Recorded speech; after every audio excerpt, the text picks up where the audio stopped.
예, 우리 말씀 나누기 전에 이 시간 그 데디케이션 서비스 애들 우리는 헌화식을 갖습니다. 우리 앞으로 나오면은 우리 부모가 이렇게 데리고 같이 나오면 좋겠어요. 헌화식의 의미는 다른 데 있는 게 아니고 아이가 아직 의지가 안 생기기 때문에 이 헌화식을 드린다고 해도 얘가 구원받는다는 보장이 없어요. 이 헌화식의 의미는 부모가 이 자녀를 하나님의 말씀대로 이 가운데 있으세요.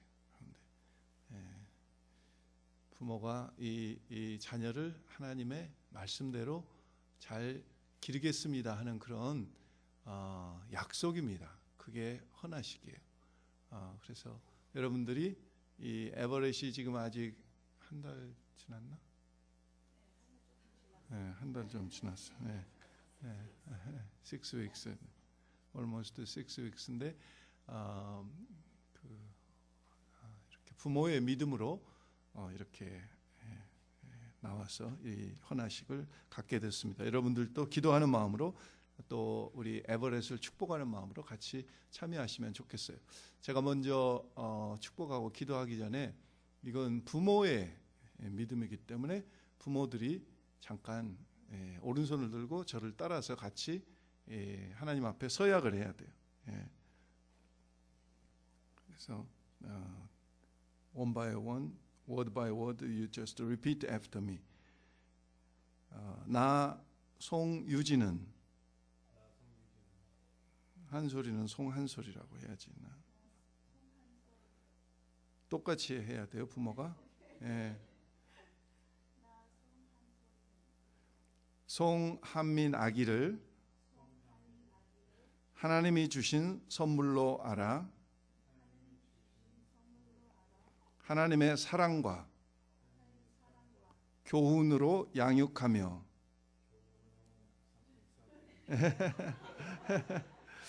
하나님의 뜻이 그의 삶에 충만하게 이루어지는데 신실하게 부모의 역할을 잘 감당할 것을 성삼위 하나님과 교회 앞에 엄숙히 서약합니다. 기도하겠습니다. 제가 하나님 아버지, 이 시간 우리 송유진, 송한솔 가정의 첫 선물로 이렇게 에버렛을 하나님께서 한 달 전에 허락하시고 지금까지 건강히 자라게 하심을 감사합니다. 부모님의 믿음을 따라서 이 에버렛이 하나님의 선한 뜻을 이루어드리며 복음으로 하나님의 사랑으로 선한 영향력을 이 세상에 미치는 귀한 하나님의 자녀로 잘 성장할 수 있도록 하나님 축복해 주시기 원합니다. 또 부모들을 축복하셔서 믿음으로 이 자녀를 하나님의 말씀으로 잘 양육하는데 부족함이 없도록 하나님께서 성령으로 충만케 하시고, 그래서 이 자녀를 통하여 더욱더 하나님의 살아계심을 체험하며 감사하는 두 부부가 되도록 하나님 축복해 주시옵소서. 하나님 감사합니다. 에버렛의 생명의 주인 되신 하나님, 에버렛을 통하여 하나님의 뜻을 이루어가실 하나님을 찬양하오며 예수님의 이름으로 간절히 축복하며 기도했습니다. 아멘.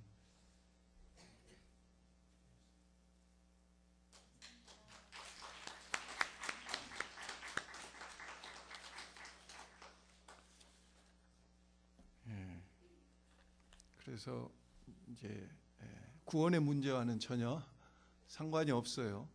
그래서 애가 자기가 지각이 자라면서 자기 의지로 예수님을 영접하고 고백해야지 하나님의 자녀가 되는 거죠. 혹시 일주일 동안 지내시면서 체험하신 하나님 간증하실 분 계셔요? 참, 이 시간 우리 어린이 주일이어서 자녀들 우리 특송 준비하신 거 우리 같이 드리겠습니다.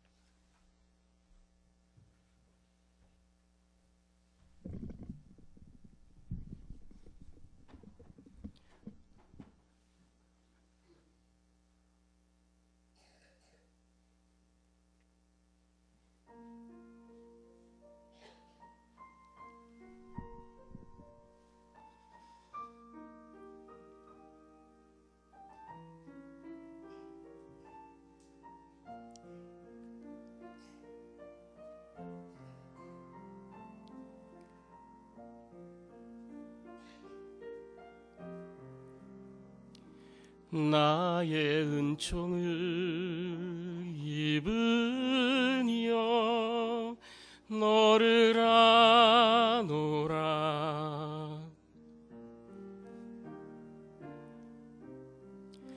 너의 이름을 내가 아노라.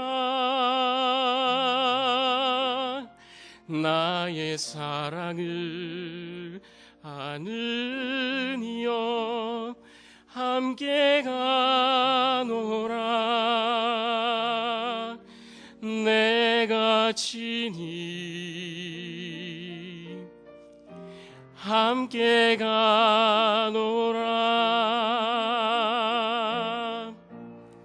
내가 너로 변개하며 나의 모든 선함으로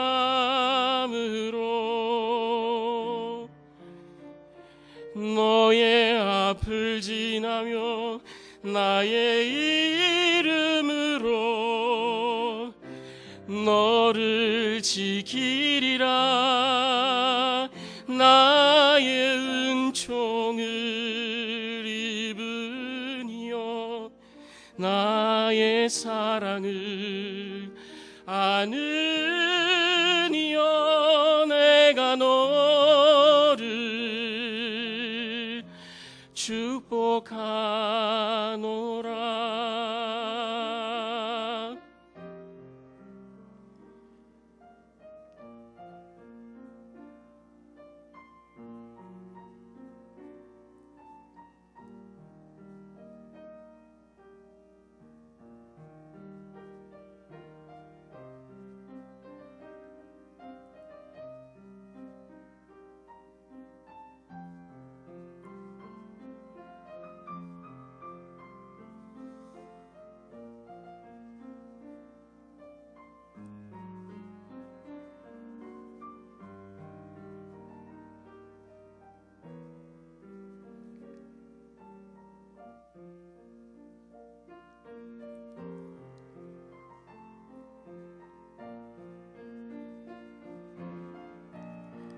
내가 너로 변개하며 나의 모든 선함으로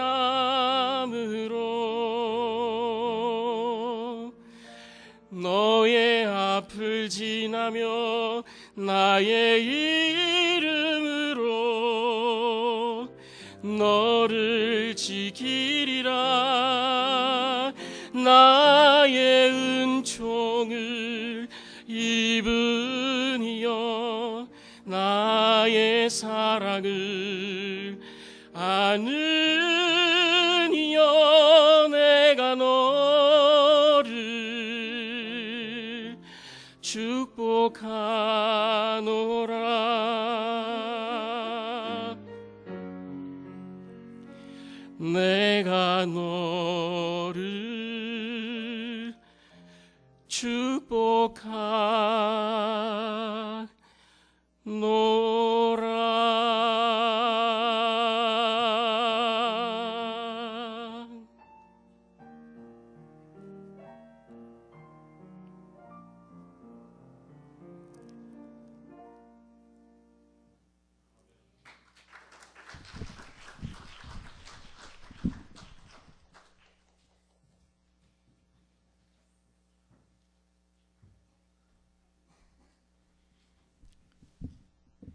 이 목사님은 못 오시는 게 뭘 못 오시는지 좀 너무 귀한 찬양, 우리 데디케이션 서비스를 위해서 특별히 준비하신 찬양 감사드려요.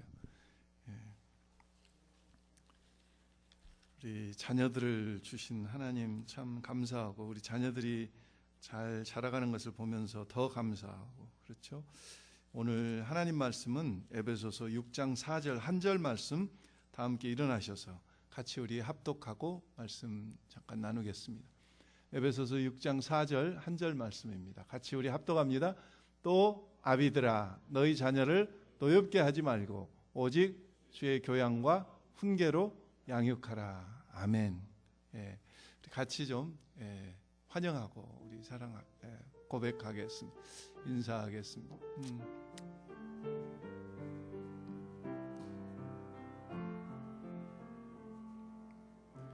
형제의 모습 속에 보이는 하나님 형상 아름다워라. 존귀한 주의 자녀 됐으니 사랑하며 섬기리. 자매의 모습 속에 보이는 하나님 형상 아름다워라. 존귀한 주의 자녀 됐으니 사랑하며 섬기리.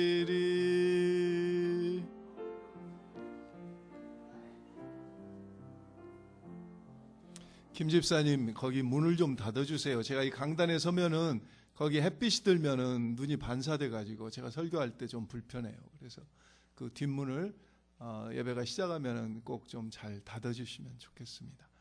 여러분들 여러 가정들이 여행 중이시지만은 또 우리 정은석 형제님 가정에 손님도 오시고 전사모님도 이렇게 오랜만에 방문 오시고 우리 둘째 딸도 데디케이션 서비스 한다고 이모 노릇하느라고 또 이렇게 오고 그래서 감사해요. 반갑습니다. 가정의 달에 이렇게 가정을 허락하신 하나님 참 감사하고 더군다나 자녀를 이렇게 선물로 주신 하나님 더욱더 감사해요. 지난 4월 2일 미국의 이 매스컴의 헤드라인으로 장식했던 게 뭐냐면은 뉴저지 하이스쿨 시니어인 레이첼 캐닝이라고 하는 고등학교 3학년이 자기 부모를 수했어요.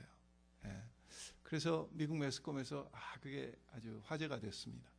저도 조금 색다른 이야기여서 들어가서 조금 이렇게 봤더니 자기 부모가 그 레이첼이 보이프렌드하고 너무 자꾸 가까이 사귀고 부모가 이렇게 스케줄을 주는 대로 안 따르니까 그라운드를 시켰는데 이 그라운드를 말을 안 듣는 거예요. 계속 보이프렌드를 만나는 거예요. 그래서 부모가 이제 두 번째 단계로 그러면은 돈을 안 준다. 너 학교 다니는데.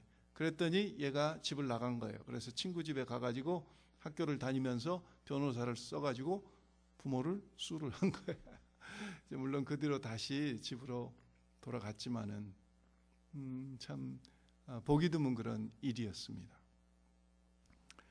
또 2001년 9월쯤 마이애미 플로리다에서 어느 한 노인이 옷을 다 벗은 몸으로 앉아 있다가 외설 혐의로 체포됐어요. 잡고 보니까 이분은 누구냐면은 그레고리 해밍웨이, 어니스트 해밍웨이의 세 아들 중에서 막내 아들인데 이 사람이 의사예요. 의사인데 이렇게 인생을 방황하고 우울증에 빠지고 정신분열증에 빠져가지고 63세 됐을 때 성전환 수술을 했어요. 여자가 됐어요. 그래서 그레고리에서 글로리아로 이름이 바뀌었어요. 그래도 세상 사람들의 어텐션을 못 끌으니까 옷을 벗고 길가에 앉아 있다가 경찰에 체포된 거예요. 결국은 7년 동안 여자로 살다가 감옥에서 죽었어요.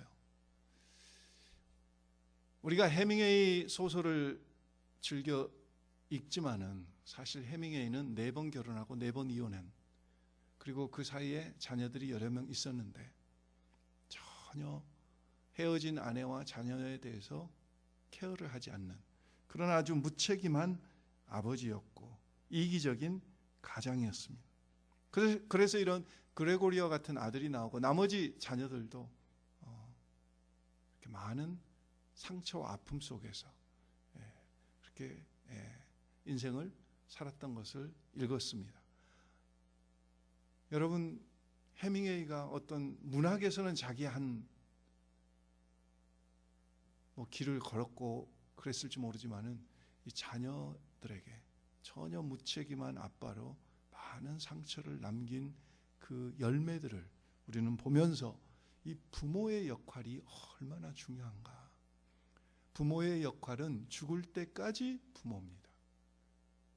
낳았을 때만, 아기일 때만 부모가 아니라 죽을 때까지 하나님께서 우리에게 원하시는 부모의 역할이 있다는 거예요. 발명왕 에디슨도 두 아들이 있었는데 얼마나 이 아들들이 속을 썩히는지 아주 골치를 앓았다고 그래요. 우리가 잘 아는 영국의 윈스턴 처칠은 이 외아들이 있었습니다. 랜돌프라고 하는 외아들이 있었는데 옥스퍼드 대학은 나왔지만은 이 애가 아주 무례하게 자랐어요. 가정교육을 받지 못하고 자랐어요. 신앙도 없이 자랐어요. 그래서 그냥 마구 사는 겁니다. 이 아버지가 너무 이 랜돌프 처칠 때문에 속이 상한 거예요. 24살 때 국회의원이나 나가보라고 권유를 했는데 국회의원에 나간들 뭘 합니까? 사람이 안 돼 있는데 7번 나가서 6번 떨어지고 1번 됐는데 계속해서 문제를 일으키고 사회에 아주 그 가십거리를 많이 만들어냈어요. 이분도 2번 결혼하고 2번 이혼했는데 일찍 이혼하고 나서 자기 가까운 친구, 이웃의 아내하고 계속 페어를 갖는 겁니다. 무려 20년간. 그리고 50이 넘어서도 또 영국 육군의 소장 부인인 여자하고 또 문제를 일으켜서 그렇게 살다가 57살 때 알코올 중독으로 죽고 말았어요. 여러분, 자녀 교육이 뭡니까? 부모의 역할이 너무 중요한 것이 오늘 다시금 늘 세상을 살면서 다시금 느껴져요. 오늘 본문 말씀을 중심으로 몇 가지 말씀을 잠깐 나누겠는데, 첫 번째, 오늘 우리가 헌화식을 하면서 맨 먼저 한 이야기가 나 누구누구는 이 아기를 하나님께서 우리에게 주신 무엇으로 하라? 선물로 하라. 자녀가 우리의 소유입니까? 아니면 하나님의 선물입니까? 시편 127편 4절에 보면은 3절에 보면은 분명히 자식은 여호와의 주신 기업이요 그 태의 열매는 뭐라고 그랬죠? 상급이다. 기업이란 말도 선물이라는 뜻이고 상급이라는 말도 선물이라는 뜻입니다. 자녀들은 내 것이 아닙니다. 하나님의 우리에게 특별히 주시는 하나님의 선물입니다. 아멘. 1999년부터 텍사스를 기점으로 해서 베이비 모세스 법이라고 하는 법이 미국 전국의 50개 주에 다 통과돼서 캘리포니아도 2001년부터 이 베이비 모세스 법이 시행되고 있어요. 이게 이름에서 여러분들이 느끼시겠지만은 베이비 모세스 로라고 하는 법은 무슨 법이냐면은 애를 낳았는데 3일 72시간 내에 애를 낳은 부모가 애를 기르기 싫다 그러면은 소방서에나 병원에 갖다 줄 수 있는 거예요. 애를 기를 능력이 없거나 애를 기르기 싫다 그러면은 언제든지 애를 사회에 반납할 수 있는 법이 법적으로 그런 권리를 인정하는 이런 법이, 물론 이 법을 통해서 낙태를 방지하기 위해서 이 법을 제정했다고 하지만은 그렇다고 해서 이 베이비 모세스 법으로 인해서 낙태가 줄어들고 있냐? 전혀 그렇지 않다는 거죠. 미국뿐만 아니라, 그래서 이 미국에서 캘리포니아에서 보니까 2001년부터 2013년까지 2013년 9월 30일까지 캘리포니아에서 이 베이비 모세스 법에 의해서 애가 버려진 애들이 560명이래요. 560명. 미국 전국에서는 얼마나 되는지 모르겠어요. 그런데 한국은 놀랍게도 미국은 통계로 캘리포니아주에 3,800만 명이 살고 있거든요. 남한은 한 5천만 명 살죠. 그런데 13년 동안 560명이 버려졌는데 한국은 매년 8,000명 이상의 애들이 버려집니다. 매년 그 수가 날로 증가하고 있고 정확한 통계를 못 잡을 정도로 애들이 무수히 버려지고 있어요. 그 버려진 아이들 중에서 단 2%만이 입양이 되고 98%는 그냥 자란다는 그런 통계를 보면서 정말 얼마나 안타까운지 모르겠어요. 아이가 우리의 소유냐고요. 서울에서 운영하는 베이비박스라고, 어느 교회에서 운영하는 베이비박스를 목사님이 운영하고 계신데 2009년부터 금년 4월까지 그 베이비박스에 버려진 아이들의 숫자가 438명이라고 그럽니다. 아이는 정말 내 마음대로 버릴 수 있고 취할 수 있는 겁니까? 우리 부모들의 소유물입니까? 생명의 주인 되신 하나님이 주인이신 줄 믿습니다. 하나님의 선물로. 그래서 우리는 감사하면서 청지기로서의 스튜어드십을 이 자녀들을 통하여 잘 감당할 수 있기를 주의 이름으로 축원합니다. 오늘 본문에 보시면 4절에 맨 먼저 무엇을 하지 말라고요? 자기 자녀를 노엽게 하지 말라. 노엽게 하지 말라는 말씀이 있습니다. 노엽게 하지 말라는 말의 의미는 두 가지 뜻이 있습니다. 첫째는 무시하지 말라, 귀히 여기라는 뜻이 있어요.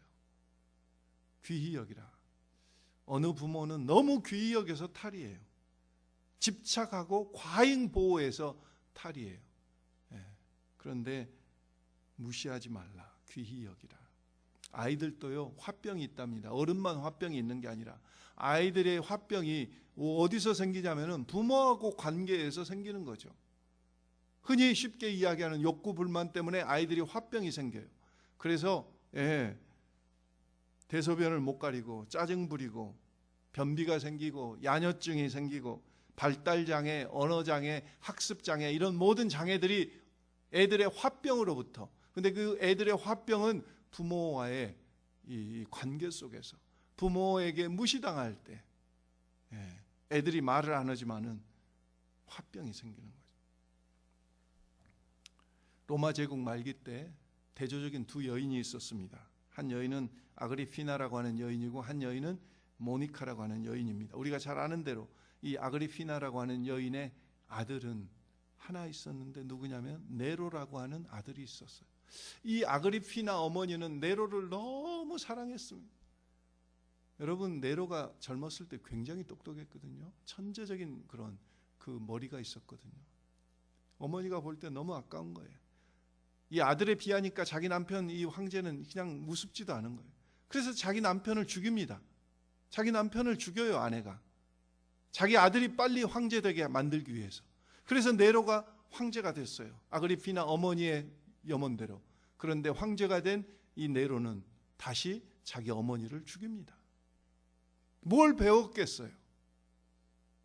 아빠를 죽이는 엄마, 그 엄마를 아들이 못 죽이겠어요? 너무 아들에게, 자녀에게 집착하는, 거기에 반해서 우리가 잘 아는 모니카는 방탕한 아들이 돌아오기를 13년 이상 눈물로 기도하면서 그 기도의 결과로 결국 어거스틴이 다시 하나님 앞으로 돌아오지 않습니까? 오늘 무시하지 않고 노엽게 하지 않는다는 것은 집착하는 것이 아니라 정말 하나님의 밸류 시스템으로 하나님이 보시듯이 그 자녀를 하나님의 눈으로 무시하지 않고 그 존재 가치를 인정해 주는 것. 우리가 과잉 보호하지 않고. 또 다른 뜻은, 노엽게 하지 말라고 하는 또 다른 뜻은 무슨 뜻이 있냐면요, 반복적으로 노엽게 책망하는 것을 이야기합니다. 그러니까 반복적으로 노여울 정도로 그 아이를 책망하지 말라, 그거죠. 자녀 교육의 가장 어려운 점을 이 부모들에게 서베이를 했더니 1등이 뭐냐면은, 여러분들은 뭐시세요? 속으로 한번 대답을 해보세요. 서베이를 해봤더니 1위가 뭐냐면은 감정 조절. 감정 조절이 안 된다. 자녀를 기르면서 얼마나 이게 화가 나는지 감정 조절이 안 되는 거죠. 자녀들에게 물었어요. 자녀들이 베스트 위시가 뭐냐? 네가 베스트 위시가. 자녀들에게 물었더니 엄마에게는 감정 조절을 잘하는 엄마가 자녀들의 베스트 위시예요. 아빠는 뭐냐 그랬더니 같이 잘 놀아주고 대화하는 아빠. 한번 바꿔서 이야기하면 현실은 전혀 그렇지 않다 그 이야기죠. 그러니까 애들이 베스트 위시로 그런 이야기를 하는 거죠. 엄마는 늘 내 기분에 따라서 야단치기도 하고 야단 안 치기도 하고, 기분이 좋으면 TV를 봐도 아무 말 안 하고 게임을 해도 아무 말 안 하는데 엄마가 기분이 나쁘면은 그냥 느닷없이 야단을 치고 그러는 거죠. 노엽게 하지 말라. 자녀들을 노엽게 하지 말라. 내 감정으로 자녀들을 노엽게 하지 말라. 그 다음에 오늘 본문에 보면은 자녀들을 노엽게 하지 말고 오직 어떻게 하라고요? 주의 교훈으로 양육하고 주의 훈계로 양육하라. 주의 교훈으로 양육하라. 이 교훈이라고 하는 뜻은, 파이데이아라고 하는 뜻은 우리가 생각하는 교훈이라고 하는 의미하고는 조금 다릅니다. 이 교훈으로 양육하라고 하는 이 원어의 뜻은 체벌을 동반한 책망을 이야기합니다. 훈련을 동반한 책망을 이야기해요. 여러분, 잠언서에도 보면은 수많은 이야기가 나와요. 애를 때려라, 죽지 않으니까 염려 말고 때려라. 이런 이야기가 잠언서에 무수히 나와요. 제가 대표적인 한 구절만 들면은 잠언 13장 24절에 보면은 매를 아끼는 자는 그의 자식을 미워함이라, 자식을 사랑하는 자는 근실이 징계하느니라. 아까는 노엽게 하지 말라고 그랬다가 이제는 또 때리라고 그러니까 부모가 자꾸 혼돈될 수 있는데, 여러분들이 그 법칙을 잘 알 거예요. 내 감정대로 하지 않고 하나님의. 그래서 저희는 어려서 자녀들을 기르면서 저기 뒤에 와서 앉아 있지만은 아이들에게 늘 잘못했을 때 뭘 잘못했는지 애들이 몰라요. 그러지 않아요? 잘못했는지 몰라요. 그러니까 뭐가 잘못됐는지 성경을 가져와 봐라. 성경에서 뭐라고 그러시는지 성경을 가져와 봐라. 그래서 성경에서 이렇게 말씀하셨기 때문에 우리가 잘못했구나. 그것을 애들로 하여금 자꾸 깨닫는 그런 훈련을 시킨 기억이 납니다. 저희도 너무 잘못했어요. 특별히 제가 잘못한 것이 뭐냐면 이 감정 조절이 잘 안 된 거죠. 제가 우리 큰딸을 여기 있어서 이야기하기가 미안하지만은 하이스쿨 때까지 제가 감정 조절이 안 돼가지고 가끔 주먹으로 때릴 정도로 이 감정 조절이 안 된 거예요. 아주 아빠의 역할을 제대로 못했어요. 감정 조절을 하면서, 그래서 자녀들을 체벌할 때는 반드시 도구나 규정으로 정해놓은 그런 매를 통해서 자녀들을 체벌하지, 손으로 직접 하는 것을 언금하고 있는 것을 우리는 잘 압니다. 잠언 22장 15절 말씀에도 보면은 아이의 마음에는 미련한 것이 얽혔으나 징계하는 채찍이 이를 멀리 쫓아내리라. 제가 어려서 지금도 그 거리가 머리에 선명하게 기억이 나는데, 저희 집에서 교회를 가려면은 니은자로 오면 돼요. 집 앞에서 다리를 건너가지고 그 학교를, 여자 중고등학교를 지나서 사거리를 지나서 제가 다니던 초등학교 후문 앞에서 왼쪽으로 굽어져서 한 50m 가면은 제가 늘 다니던 교회가 있었어요. 오전에 부모님들, 어른들이 교회 갔다 오면은 저희는 오후에 가서 예배를 드렸어요. 근데 그 예배를 드리러 갔는데 학교 후문 앞에 코너를 도는데 꼭 그 코너에 뭐가 있냐면은 문방구 비슷한 잡화점이 있어서 우리를 유혹하는 울긋불긋한 맛있는 것들을 거기서 많이 팝니다. 근데 주일날도 그 문을 열어요. 그래서 어느 날은 헌금할 시간이 되는데 헌금하기가 좀 그래서 헌금을 안 하고 그 헌금을 가지고 오는 길에 그걸 좀 사 먹었어요. 뭘 좀 사 먹었어요. 정확히 액수가 얼마인지 모르겠는데, 근데 집에 오니까 귀신같이 아는 거예요. 다 어떻게 알았는지, 내가 얼굴에 쓰여졌는지, 입에 뭐가 묻었는지. 그래가지고 그때 매는 안 맞았는데 제 위로 5명이나 있거든요. 형 누나들이 연보를 까먹었다고 형, 누나, 식구대로 나한테 뭐라고 한마디씩 하는데 아주 지금도 기억에 생생히 나요. 그 뒤로 제가 한 번도 연보를 하나님 앞에 드릴 돈을 횡령 제 기억에 해본 적이 없어요.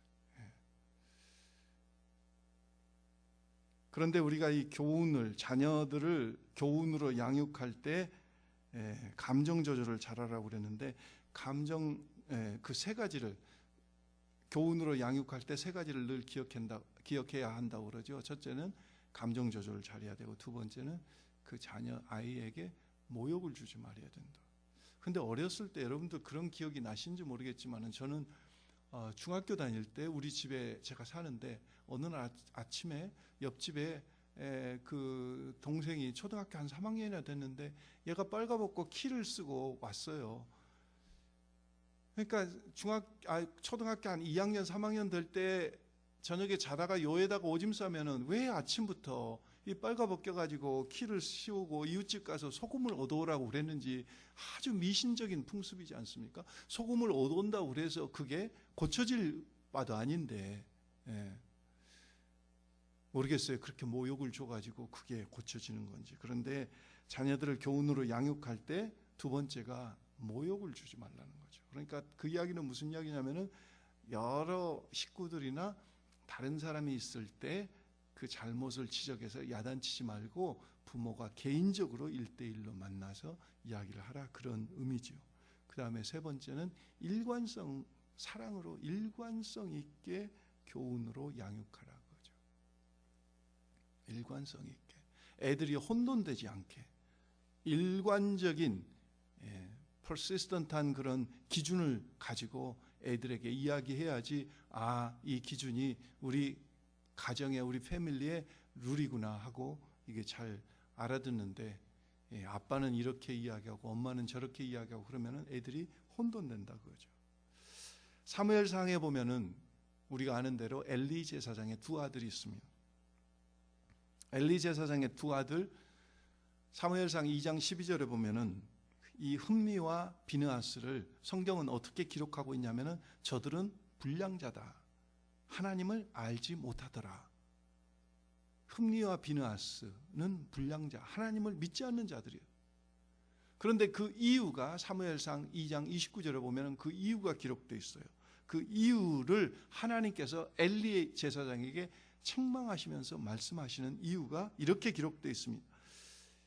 내 아들들을 나보다 더 중히 여겨 내 백성 이스라엘에 드리는 가장 좋은 것으로 스스로 살찌게 하느냐. 네가 나보다, 하나님보다 네 자식들을 더 귀중히 여겨 잘못 가르쳐서 저들이 어른이 돼서도 저렇게 이스라엘 백성이 드리는 헌금을 가져다가 스스로 착복하고 스스로 자기 살을 찌우는 그런 아들로 만들었냐는 하나님의 책망입니다.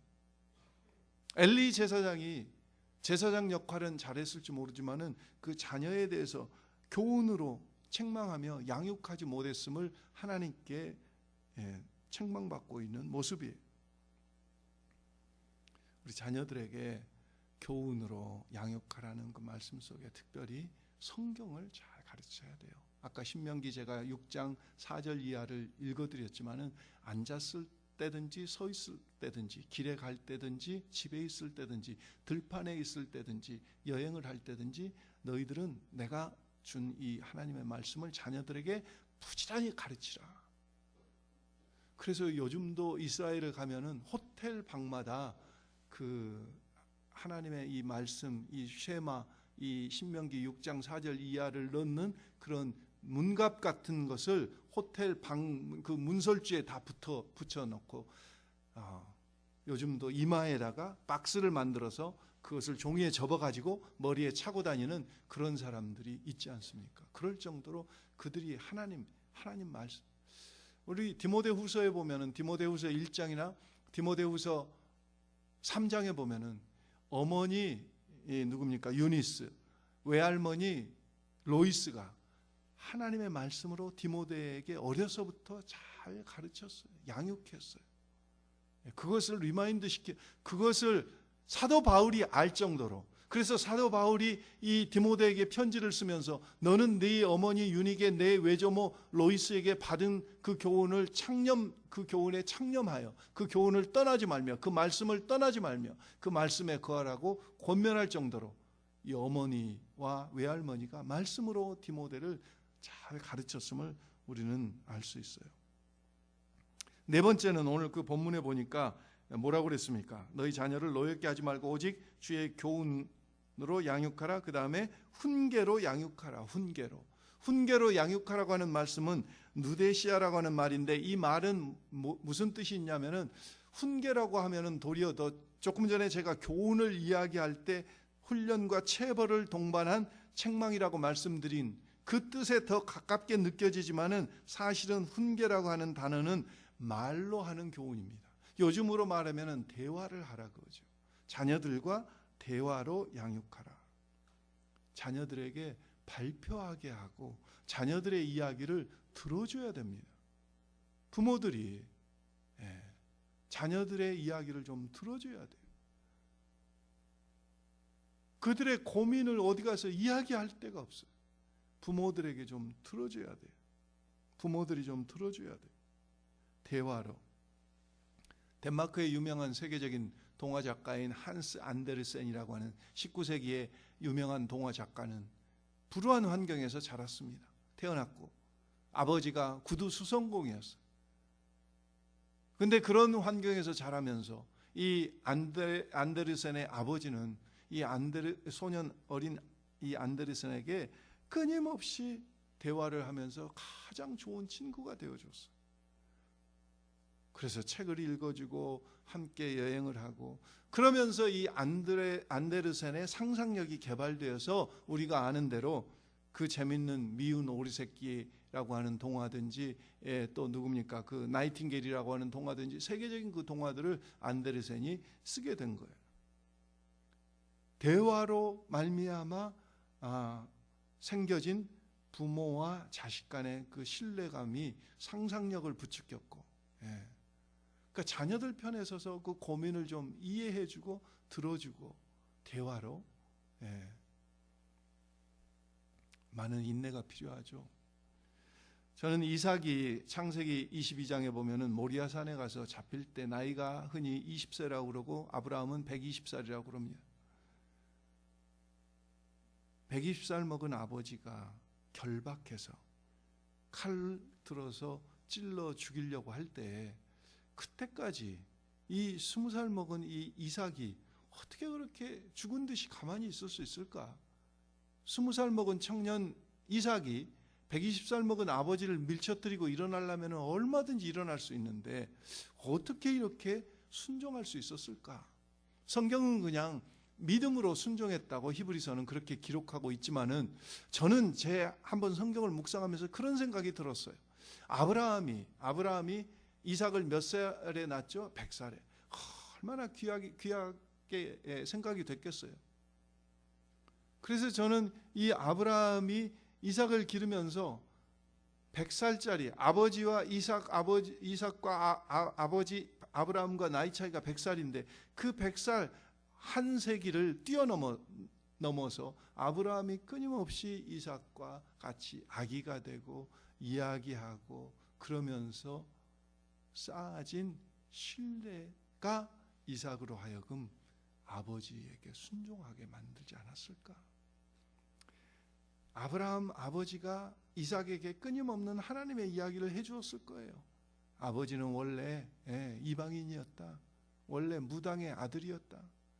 그런데 어느 날 하나님이 고향을 떠나서 내가 가라는 대로 가라고 그래서 오다가 네 할아버지는 돌아가시고 내가 가나안 땅에 들어왔는데 먹고 살기가 힘들어서 또 애굽으로 갔다가 또 거짓말하고 죽을 이런저런 고비를 넘겨가지고 그리고 또 혼돈데 하나님이 뭐 자식을 준다고 하늘의 모래 별과 같이 바다의 모래와 같이 주신다고 하는데 내가 못 기다려가지고 네 어머니 몸종하고 이렇게 해가지고 하가라고 그래서 이 이스마엘을 낳았는데 하나님이 그럼에도 불구하고 나를 이렇게 긍휼히 여기셔서 너를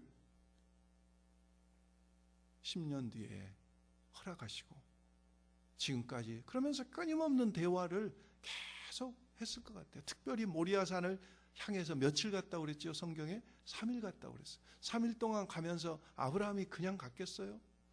지금까지 이야기했던 하나님을 또 이야기하면서 그런데 아들아 잘 들어봐라.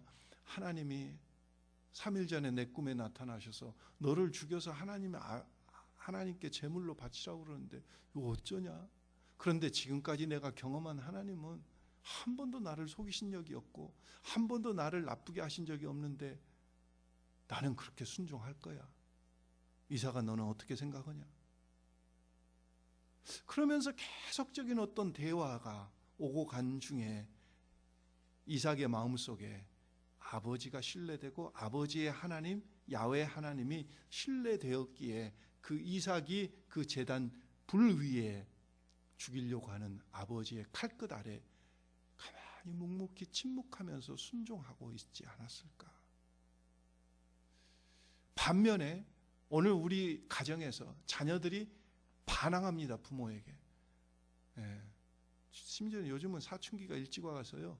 중학교 1, 1학년짜리 딸이 부모에게 반항하면서 엄마 아빠와 같은 그런 삶을 살기 싫어서 나는 당신들의 말을 듣고 살면은 당신들과 같이 될 것 같으니까 나는 더 이상 당신들의 말을 안 듣겠다. 이럴 때 이거 죽이지도 못하고 살리지도 못하고 어떻게 하겠어요? 부모들이 정말. 많은 인내가 필요하죠. 대화가 없고 그런 쌓인 것들이 있으니까 자녀들이 사춘기가 되면은 반발하는 거 아닙니까? 저는 그게 모든 이유의 전부는 아니겠지만은 그 반발하는 자녀들의 이유 중에 하나로 그걸 생각해 봐요. 부모와 충분한 대화가 이루어지고 있다면은 그 자녀들이 사춘기가 됐을 때 반발하는 것이 좀 더 마일드하게 해서 넘어가지 않을까. 대화할 때 주의할 점들 몇 가지가 있더라고요. 자녀들과 대화할 때 지시하지 말라, 명령하지 말라. 너 이렇게 해, 저렇게 해. 그렇게 하지 말고 공감적인 대화를 하라.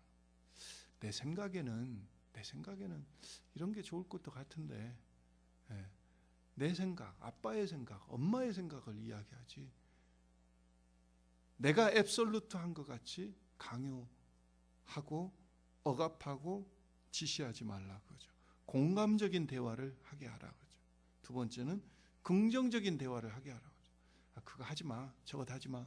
계속 부정적인 대화가 아니라 이렇게 하면 어떨까? 그렇게도 좋겠지만은 이런 방법도 있겠네. 어떻게 생각해? 이 긍정적인 대화를 하라고 하죠. 그 다음에 세 번째는 대화를 하되 축복의 대화를 하라고 하죠. 네가 뭐라고 해도 아빠는 엄마는 너를 축복해. 하나님이 너를 축복하고 계셔.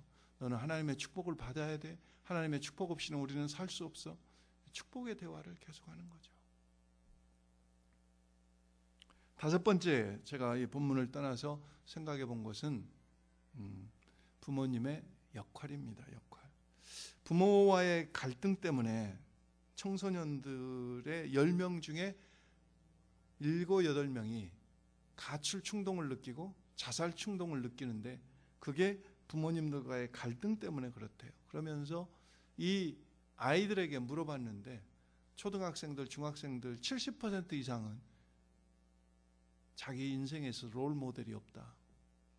고등학생이 되니까 그것보다는 조금 더 낮아져서 62% 정도 학생들이 아직도 롤 모델이 없다. 저는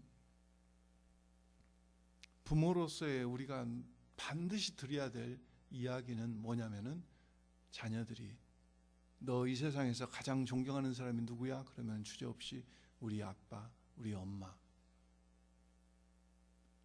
같이 살아보지도 않았고 역사적으로만 안 무슨 조지 워싱턴, 아브라함 링컨, 이순신 장군 그런 허구적인 사람이 아니라 패밀리로서 우리는 눈물과 슬픔과 아픔과 기쁨을 다 나누면서 24시간 일거수일투족을 서로 주고받고 보고 느끼고 그런 가운데 정말 우리 아빠 같은 사람이 없어. 정말 우리 엄마 같은 사람이 없어. 이런 고백을 들을 수 있는 그런 사람이면은 저는 그분이 뭐 이룬 업적이 어떻든 돈을 얼마를 벌었든 어떤 차를 몰고 다니든 상관없이 그분의 인생은 하나님 앞에서 바로 사는 인생이다. 그렇게 인정하고 싶어요.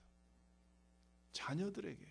그리고 더 나아가서 나는 우리 아빠 같은 남편을 얻고 싶어요. 나는 우리 엄마 같은 아내를 얻고 싶어요.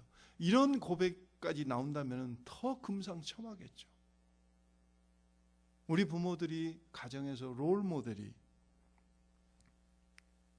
되지 못하니까 우리 자녀들이 방황하고 우리 자녀들이 엉뚱하게 역사에서 롤 모델을 찾고 있지 않냐고요.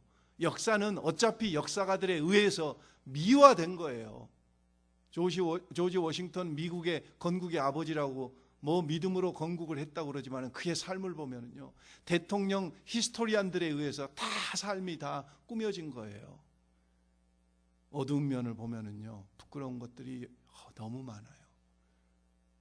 그런데 우리 부모는, 우리 자식들이 그런 것들을 다 알고도 역시 존경할 뿐이다. 역시 내 롤 모델로 삼을 뿐이다. 그렇게 고백한다면은 그거야말로 진짜 값이 있는. 저는 우리 아버지를 이 세상에서 가장 존경합니다. 저는 우리 어머니를 이 세상에서 가장 두 번째로 존경해요. 사무엘상 8장에 보면은 아까 엘리 제사장에게 두 아들이 있었던 것과 마찬가지로 사무엘상 8장에 보면은 선지자 사무엘에게도 두 아들이 있었습니다. 요엘이라고 하는 아들과 아비야라고 하는 두 아들이 있었어요. 아버지 사무엘이 죽자 이 요엘과 아비야가 이스라엘의 사사가 됐어요. 그런데 사무엘상 8장에 보니까 1절부터 3절까지 말씀해 보니까 이들이 아버지를 닮지 않았어요. 성경은 이렇게 기록하고 있습니다. 그의 아들들이 자기 아버지의 행위를 따르지 아니하고 이익을 따라 뇌물을 받고 판결을 굽게 하니라.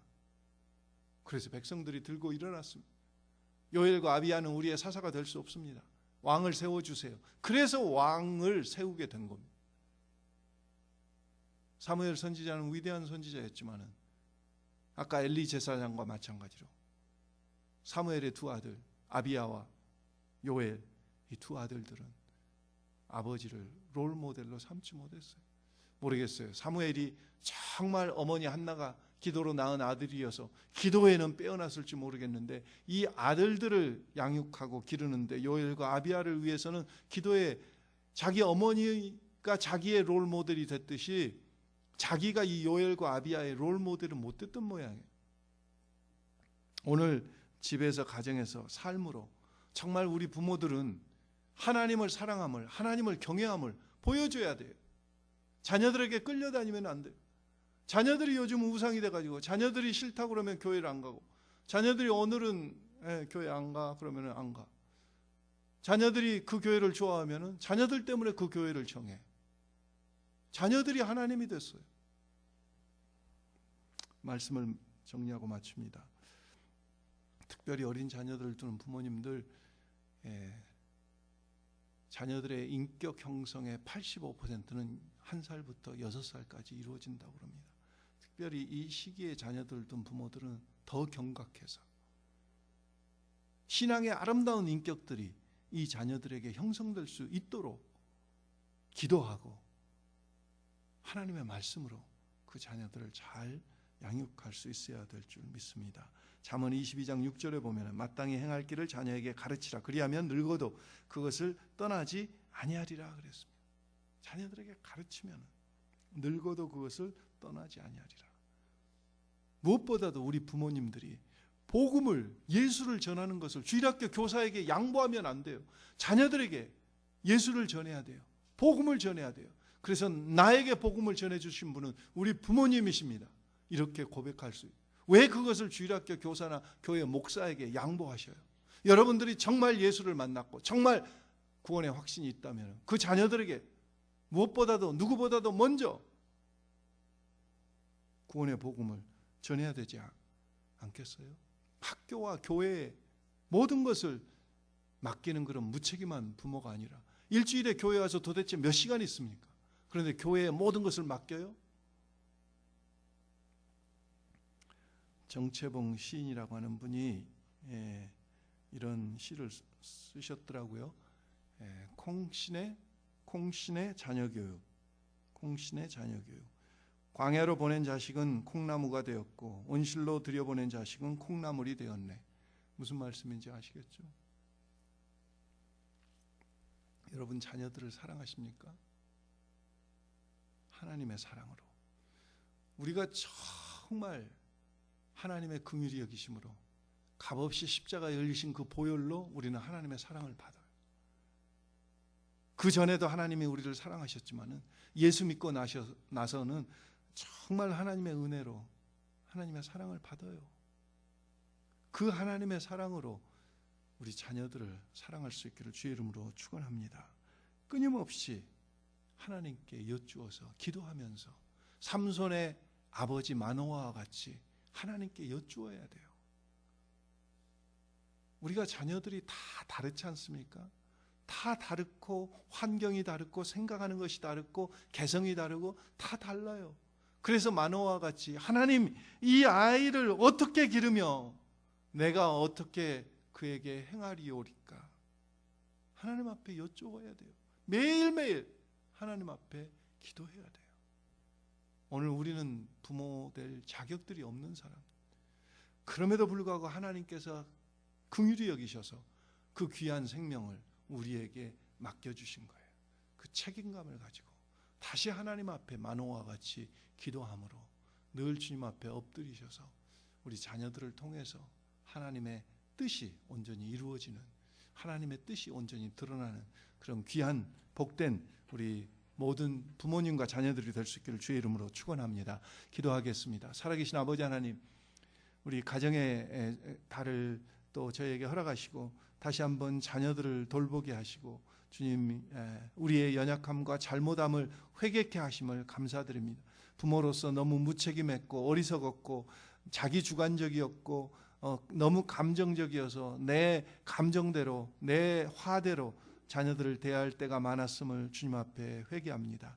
아버지 하나님, 이 어리석은 저희 부모들을 불쌍히 여겨주시고 아버지 하나님 다시 한번 마노아와 같이 주님 앞에 끊임없이 엎드리며 한나와 같이 기도하는 어머니로 아버지 하나님 부모로 사명을 잘 감당할 수 있도록 주님 우리 부모님들을 성령으로 충만케 해주시기 원합니다. 하나님의 말씀의 영으로 충만하여서 말씀으로 성경으로 자녀들을 양육하는 지혜로운 부모들 되게 하시옵소서. 세상에 아버지 하나님 좋은 학교 돈 많이 버는 것 어떤 세상의 명예에 급급하여 그런 자녀들을 만들어가지 아니하도록 하나님을 사랑하고 하나님을 경외하는 믿음의 자녀들을 아버지 하나님 주님 앞에 올려드릴 수 있는 모든 우리 부모님들 되도록 하나님 축복해 주옵소서. 예수님의 이름으로 간절히 기도드렸사옵나이다. 아멘. 우리 비전 선언문 같이 하겠습니다. 세상을 바꿔가는 용기 있는 증인들. 사람을 세워감으로 하나님 나라의 회복과 부흥을 소원한다. 지역을 섬김으로 하나님 나라의 회복과 부흥을 소원한다. 열방을 섬김으로 하나님 나라의 회복과 부흥을 소원한다. 가정의 달이어서 5월달은 맨 마지막 주일 레이버데이 위켄드는 우리가 처치 피크닉이 있습니다. 잘 기억하시고 그것은 제가 말씀 안 드려도 잘 기억하실 것 같아요. 이번 주 토요일부터 나바오 인디안 선교 훈련이 여러 다른 교회들과 우리 교회에서 시작되는데 우리 김승년 선교부장님께서 나오셔서 잠깐 광고해 주시겠습니다.